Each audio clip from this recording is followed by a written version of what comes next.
The following is a production of New Mexico State University.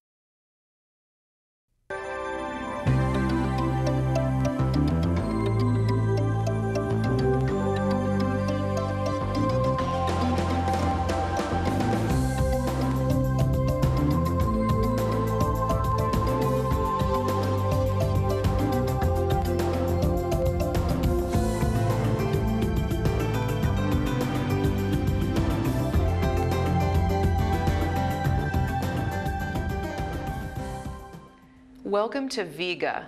It's our show that means vegetables in great abundance. Now here in New Mexico, we know what vigas are. They're actually those big, thick beams that hold up the roofs on our adobe houses. So what do vegetables and vigas have in common? Well, vegetables are also the foundation for a very healthy diet. If you think about the way most Americans eat, we tend to not eat as many vegetables and fruits as we need to. And it's too bad because these foods provide us lots of important things. Fiber for one, but also vitamins and minerals, and even antioxidants and some phytochemicals, which are compounds that we're just now learning to really understand what they do for us in our bodies. So what we're doing on this show is focusing on healthy vegetables and fruits that you can find at a local farmer's market. Now, wherever you live in New Mexico, you're going to find a farmer's market somewhat close to you. We're featuring markets that are close to Albuquerque for this series. I'm Kari Bachman, and I work with New Mexico State University Cooperative Extension Service.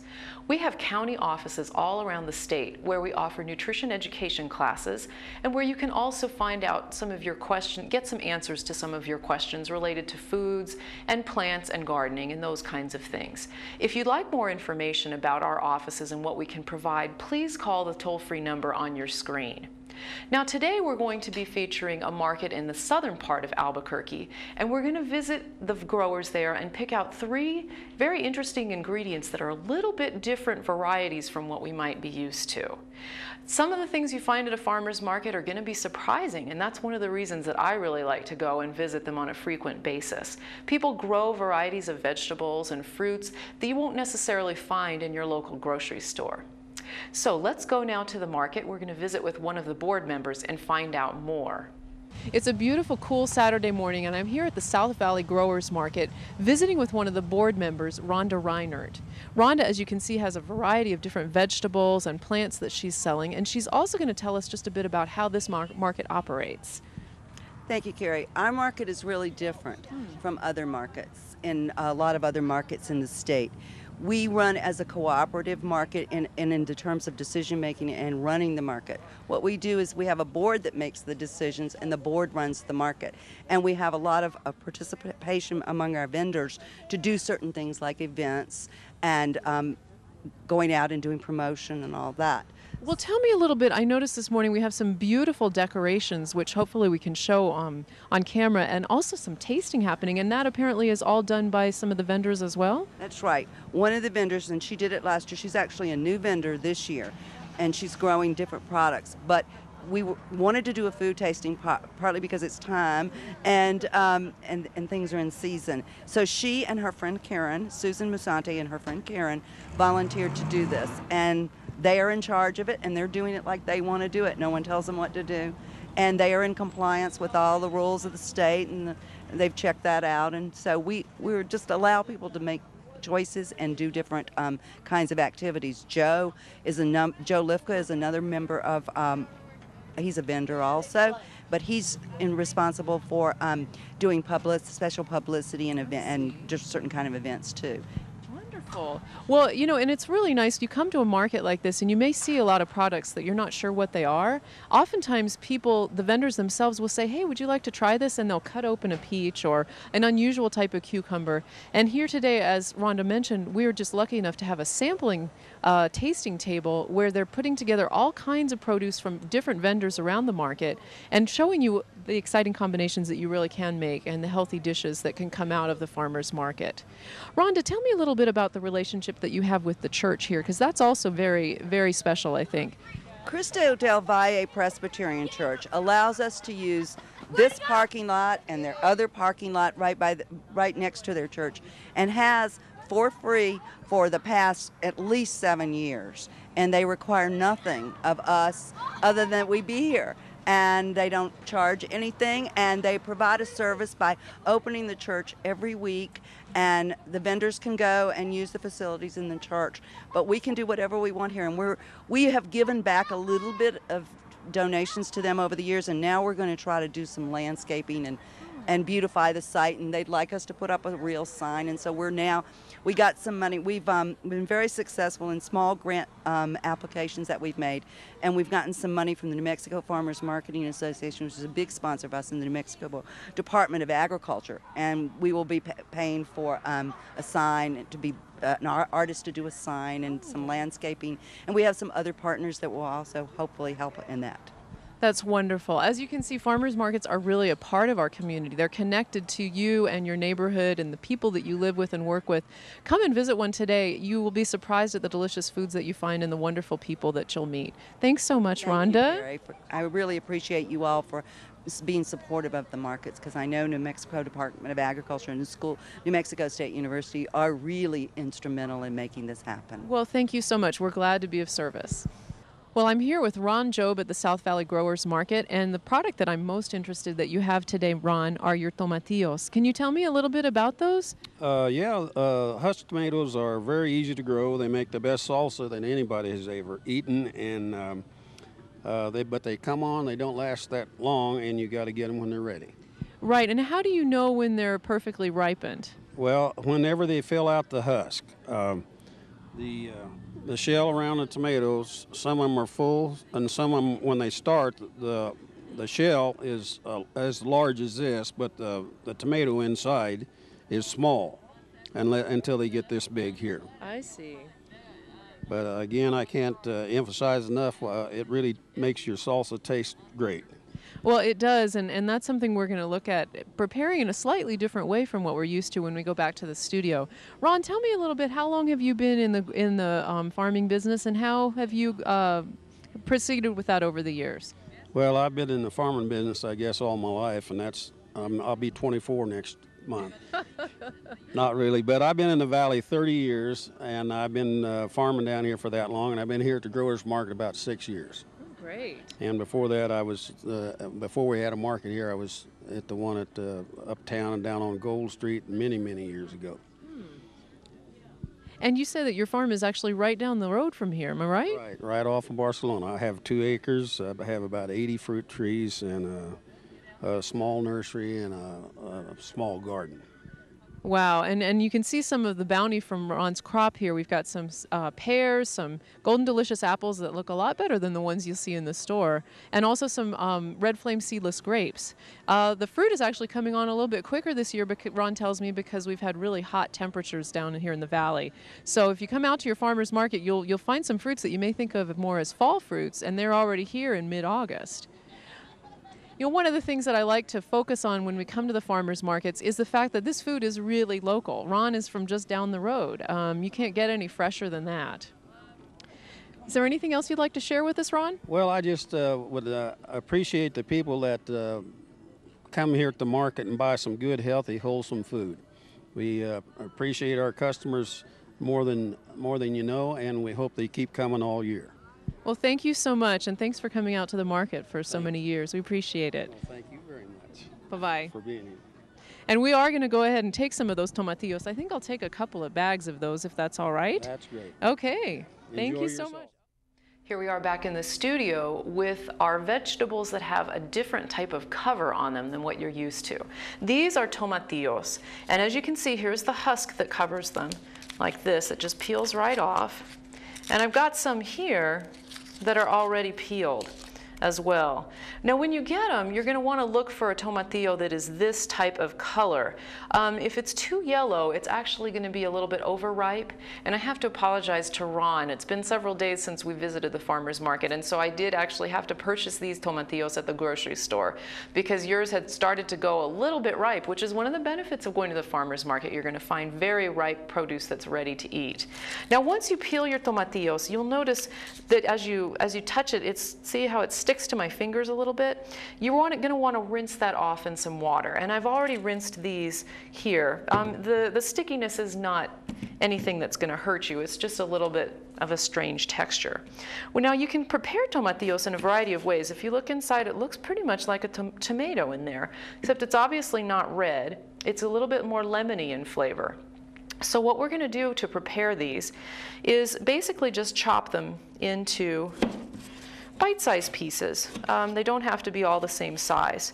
You'll see that when you chop them like this, they stay together a little bit better than tomatoes do, which makes for a nice chunkiness without a lot of extra liquid.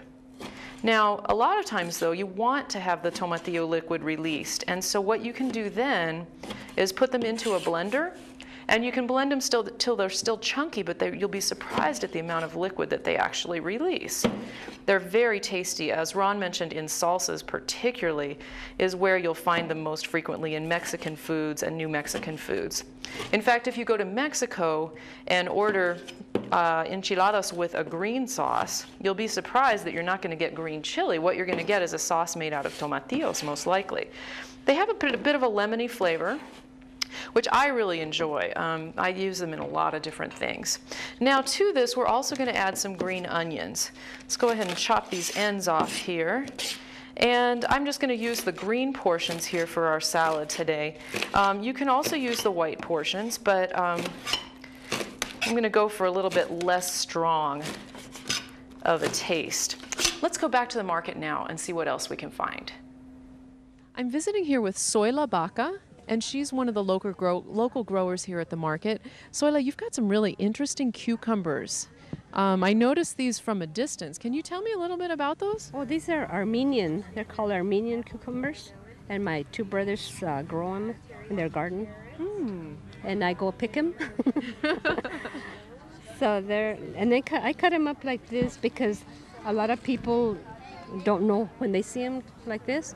They don't know what they are. Right. It doesn't really look like a regular cucumber, No, does it? but then once you cut them up like this, they stay very crisp. Keep them in the refrigerator. Well, and I like them too. They taste like cucumbers, but different also. They're crisper, I think, as you say, and a little bit milder. They're not real pungent. They're supposed to be burpless. Oh, okay. So that's another good thing about it. Well, that's wonderful. We'll definitely take a couple of those for one of the dishes we're going to be making. You know, the other thing that caught my eye, Zoila, is this beautiful blue corn you have here. And you told me that this is something you and particularly your father have been growing and processing for years. Tell us about that. My father used to plant blue corn, which is like this, really blue corn, years and years ago. And when he passed away in the year 2000, he was 96 years old. My goodness. And then my two brothers took over the garden, and they can't keep up. Two of my brothers can't keep up with what my dad used to do. Isn't that So, interesting? yeah. But there's a process to this blue corn. And first they have to harvest it, and then they have to dry it, and then they have to take it off the cob. And then we have a wood stove where they roast it. Oh, you roast it over the wood stove. Yes, and then we take it to the mill to have it ground, and that's what this is. Wow. And so this is something very, very specific and traditional to New Mexico. Outside of the state, I don't think a lot of people would know what this is, to be honest. No, this is Indian. This is Native American. Yes. Because a lot of I've seen a lot of Mexican people coming around, and they don't know what this is. Exactly. And I thought maybe they would know, but they don't. Well, and so this is something that you enjoyed eating as a child, you said, in atole or Chaquewe. chaquewe also. Mm-hmm. And you've got some recipes here. You know, if you come to the farmer's market, you'll find the vendors are really knowledgeable. They might have some things that you haven't seen before, but they can give you all kinds of ideas for how to prepare them. Yeah, we have recipes here for cornbread, for muffins. Like she bought cornbread blue corn meal from me, and she made cornbread. Corn muffins, Oh, blue corn great. muffins. That's So- And so you can make a lot of things with it, pancakes, crepes, and we make atole mostly and chaquewe. Well, that's wonderful tradition. To it. Oh, You can. Oh yes. And it tastes like a lot like enchiladas. Oh, delicious. Mm-hmm. Well, that sounds wonderful. I'm going to go ahead and purchase a couple of bags then of the blue corn, and then also some of these wonderful Armenian cucumbers. Soyla, thank you so much for visiting with us. Thank you. Thank you for being at the market as well. Okay, thank you very much. Here we are back from the market with Soyla's beautiful Armenian cucumber. Isn't this just lovely? This is something that if you looked at, you might think it was a squash or a gourd, not necessarily a cucumber. But let me go ahead and show you what it looks like when you cut into it, and you'll recognize it immediately. That is a cucumber. Now the nice thing about these cucumbers, you can you notice they're not waxed. The store-bought cucumbers will tend to be waxed because it kind of helps them preserve the quality a little bit better. But these you don't actually have to peel. And look how beautiful that shape is. If you were to use a round shape like this for some hors d'oeuvres or crudités or something, it would be just lovely. Now what I'm going to do with it instead today is actually chop it into pieces. Again, the pieces don't have to be any certain size necessarily, just bite size. Look at the crunch that you've got here. We're going to throw them into our salad, and this is something that kids will really like. Kids like cucumbers anyway, but this one is particularly mild in flavor. And you can even use cucumbers, I bet you didn't know this, you can even use them in stir fries and sautés, kind of cook them a little bit like squash. So we'll put a little bit more cucumber in later. Now you'll notice I've also got some other ingredients here in the bowl already. What these are some kidney beans, the red beans here. We've got some black beans, and these are just out of cans. What I've done is taken the canned beans, poured them through the sieve right here, the strainer, and I'm going to do it with a third type of beans right now. These are our garbanzo beans. This is a way to get rid of the liquid. I'm not going to rinse them here today because actually we'll use the remaining salt that kind of clings to the beans, and then we won't add any more salt to our bean salad. So you can probably guess right here what we're making today. This is a 3-bean salad. Beautiful combination of colors in the beans with our tomatillos and our cucumber. Make it a really nice salad. Let's go up ahead and cut up a little bit more cucumber. And I did want to mention that I do have some of the blue corn that Soyla was showing us at the market as well. I purchased a piece of it. Isn't it just lovely? Use it for decorations, or also, as she does, to roast and grind it and then make it into atole or other dishes. Let's head back to the market now for our final ingredient for our 3-bean salad. Let's see what we can find. Well, I'm visiting here with Daryl and Rose Randall, and we're at the South Valley Growers Market again. You can see from what they have left here, mainly flowers at this point in the day. What else did you have before we got over to your stand? We had some tomatoes, a lot of green beans, purple beans, squash, cucumbers. I think that was it. What we really want to do is grow flowers, but they just don't sell the same way that vegetables do. Well, you know, it makes a kind of nice combination. Rose was telling me earlier that you have sort of a joint operation here. Rose, what are the things that you work on in terms of the farmers market? I harvest and make the flower arrangements. Daryl does all the selection for all the seeds and the varieties that we grow. And then I also photograph flower beds around the house and make some cards, some other cards too. And then this year I discovered soap making, so I make a few soaps also. Well, you'll see coming to the farmers market, you're going to find a variety of things in addition to fresh produce. Of course, the reason I'm here today is because of the fresh produce. And I, in fact, was able to reserve the very end of the beans here, which you'll see right here in front. Can you tell us a little bit about these beans? Well, I don't know a whole lot about it. This is called Royalty Purple Pod. Okay. And one of the things that appeals to me about it is that it does not attract insects, diseases to the same degree that the green beans do. Oh, now that I didn't realize. So that I mean, I don't know anything about entomology, but I would assume that the insects don't perceive the purple color the same way they do the green color. Well, that's interesting. Now, the beans are so beautiful. What happens to them when you cook them? They turn green. Do they? Yep, you lose it all. I mean, you know, if you had yellow, purple, and green beans, and you cook them, you'll have yellow and green. Well, I think what we're going to do is keep them raw for our recipe, but I'll have to Very do good that way. they're tasty. They make a very nice out-of-hand snack. In some ways, I think the purple have more of a bean flavor than some of the green beans. They work so hard to get the green beans nice and straight and long, so they look very well. I was speaking to a chef recently, and he said that today we eat by sight, not by previous societies ate by smell or something like that, but it's how it's presented more than anything else. Well, and that's one thing. The farmer's market, as you can see, has glorious, beautiful produce and flowers, but it also tastes really good. I find a lot of the things that you buy here don't keep really well, and that's why they don't sell them in the larger markets. That's right. What do you like to do with some of the produce that you grow yourself? What are some of your favorite dishes?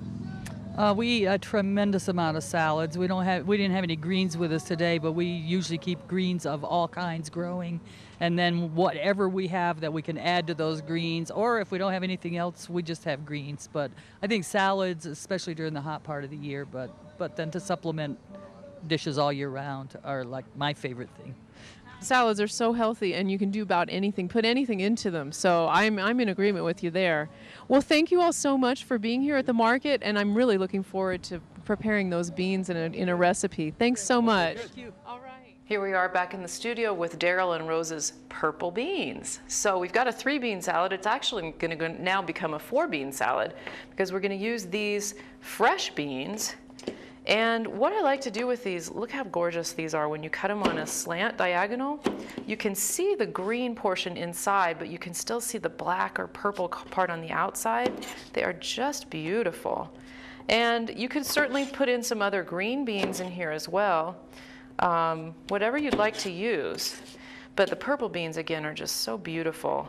You'll notice, like Daryl said, they're not very straight, but actually I think that gives them a little more character.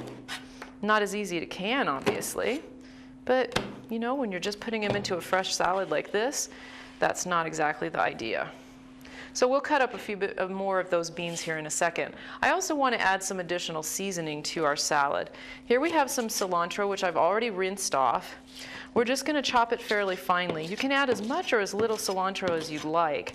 Cilantro is one of those things in New Mexico we tend to eat quite a bit of, but sometimes people aren't that used to it. Let's go ahead and just use this amount. If we want more, we can add it later. I'll just throw it in there in the salad. And what we'll also do now is prepare our dressing for this. Now often you eat a 3-bean salad, you get a lot of very sweet, oily dressing. Instead, what I like to do is use more vinegar, which I've just poured some into this bowl. You can use a fair amount of it. And then to sweeten it, you can use either sugar or some honey. Got some New Mexico honey here. And we'll put a fair amount of that in there and then use a whisk to stir that up a little bit. Now,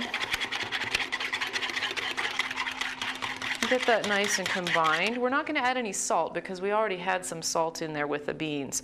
I've just got some plain canola oil here, which adds a sort of a neutral flavor. You could use olive oil too if you wanted. The trick is to add it fairly slowly in a stream as you're whisking it to get it to combine with your dressing. And traditionally, as I said, there's a lot of oil in these bean salads, but we're not going to put nearly as much today. It's just enough to kind of carry the dressing.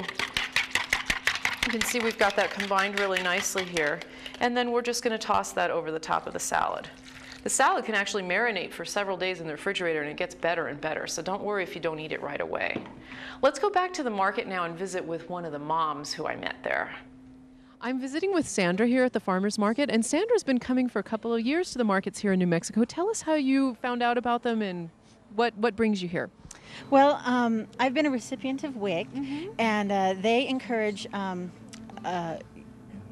use of the farmers market coupons. Okay. And so they issue a certain number of coupons to the recipient each season during the summer and fall. And I've been coming here about 2 years. Wow. And we really look forward to it. There's such a variety of fruits and vegetables that we normally wouldn't think about using. And so, so we've really enjoyed it. Well, I noticed you all were tasting a couple of grapes earlier. Were those good? I've still got some. They're very good. That's yeah, one thing it's you very don't do at the grocery store, probably, It's right? true. You know, it's frowned upon, so it's nice to be able to taste them here. Well, it's so wonderful that thank you for talking with me and that you're coming to the market. I'm glad you're bringing your daughters. And have a great summer. Thank you. Thank you. Well, we're back now in the studio with our final dish. We've got our 3, or really a 4-bean salad here. Watch, I'm going to go ahead and toss it. You can see the dressing's been marinating with all the vegetables and the beans. We've got those tomatillos on the bottom. Almost forgot about those. Look at the lovely colors.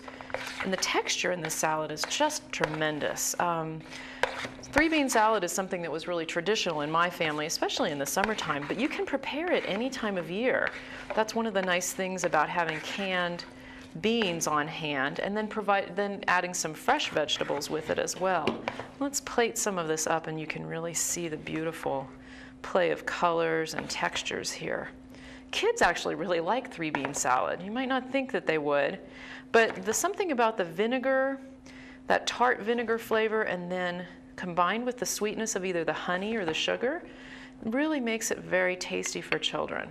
So I encourage you to give it a try. There's so many different variations on how you can prepare 3-bean salad. Thanks so much for joining us here at the VIGA Show today. As you remember, VIGA means vegetables in great abundance, and you can find those at your local farmers markets. Here in New Mexico, we have so many markets to choose from. Just call the number on your screen, and they will let you know what the day and the time of the market closest to you is. The markets operate primarily in the summer, but also some of them into the fall and spring, and sometimes even the winter as well. So even if you think that there may not be a market going on where you live, it's a good idea to look into it and see, especially if you receive WIC benefits, because you can use those valuable coupons to purchase vegetables and fruits at your local market. I hope you've enjoyed the show today and that you'll join us next time for VIGA. Until then, enjoy your local farmers market with your children and cook up lots of healthy vegetable and fruit dishes. Thanks.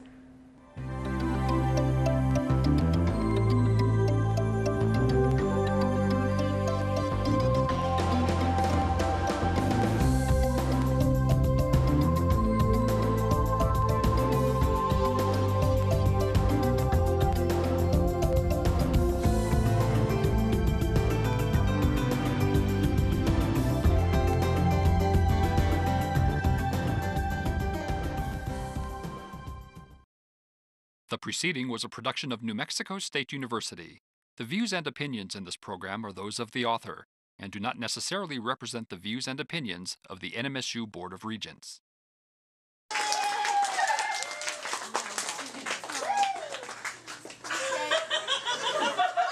daughter.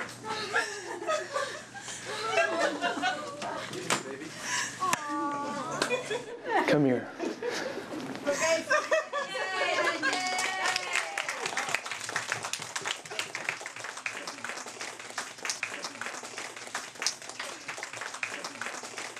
I love you, Dad.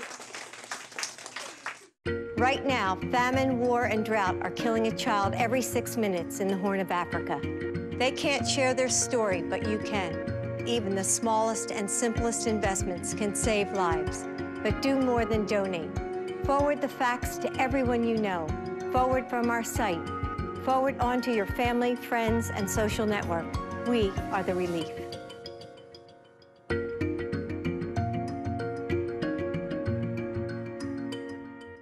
I don't know what it's like. I don't know what it's like. I don't know what it's like to be in a war. To be so far away from my family. I don't know what it's like. I don't know what it's like. I don't know what it's like To be the one who stays home. But I do know this. No matter how patriotic you are, Or how loving you are, being in a military family. it can be harder than anyone knows. If you're feeling at a loss, you're not alone. There's help. If you need to talk to someone, Please call this number. it's confidential and free. Your family needs you. We need you. Thank you for your service.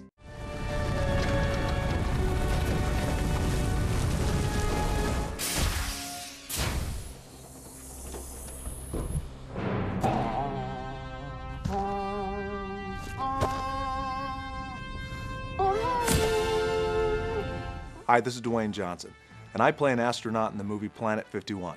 Making this movie, I gained a lot of insight into the life of NASA astronauts.